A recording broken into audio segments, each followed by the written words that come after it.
बिस्मिल्लाहिर्रहमानिर्रहीम। अस्सलाम वालेकुम प्यारे बच्चों, उम्मीद अब सब खैरियत से होंगे। प्यारे बच्चों, आज आपको बहुत ही मजे की कहानी शेर और शेरनी की शादी की सुना रही हूँ। एक दफा का जिक्र है, एक बड़े जंगल में एक फख्र करने वाला शेर रहता था जिसका नाम लियो था। वो तमाम जानवरों का बादशाह था। वो मजबूत, अक्लमंद और इंसाफ पसंद था। उसकी गर्दन पर घना और सुनहरी बालों का झुरमुट था और तमाम जानवर उसकी तारीफ करते थे। मगर लियो के दिल में एक अकेलापन था। उसे लगा कि उसे एक साथी की जरूरत है ताकि वो अपनी जिंदगी और बादशाहत अच्छे से गुजार सके।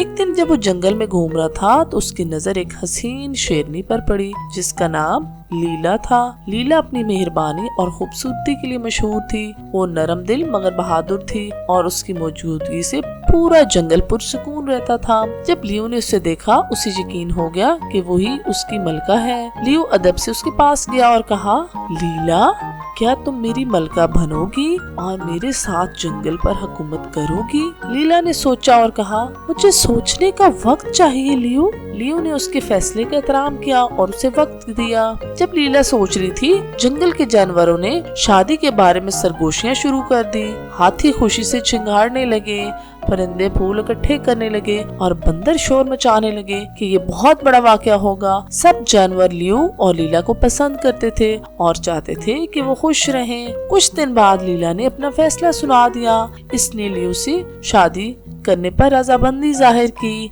लेकिन एक शर्त रखी, हमें मिलकर इंसाफ के साथ हुकूमत करनी होगी और हमारी शादी जंगल के जानवरों के लिए मोहब्बत और इत्तेहाद की अलामत बनेगी। लियो ने खुशी से ये शर्त मान ली और शादी की तैयारियां जोरों शोर से शुरू हो गई। तो प्यारे बच्चों, शादी जंगल की तारीख का सबसे बड़ा जश्न बनने वाली थी। जंगल के कोने कोने से जानवर एक दरख्त के नीचे जमा हो गए जो बेलों और फूलों से सजा हुआ था। परिंदे मीठे गीत गा रहे थे, तितलियां हवा में नाच रही थी और हाथियों ने एक बड़ा दायरा बनाया जहां तकरीब होनी थी। शादी के दिन लियो फख्र से खड़ा अपनी दुल्हन का इंतजार कर रहा था। लीला पहुंची और सूरज की रोशनी में उसकी जिल्द चमक रही थी और तमाम जानवर उसकी खूबसूरती देखकर हैरान रह गए। जब वो अपने बादशाह के साथ खड़े हुए, पुराना अक्लमंद कछुआ जो तकरीब करवा रहा था, मोहब्बत, एहतराम और टीम वर्क की अहमियत के बारे में बात करने लगा। और प्यारे बच्चों, कछुए ने कहा,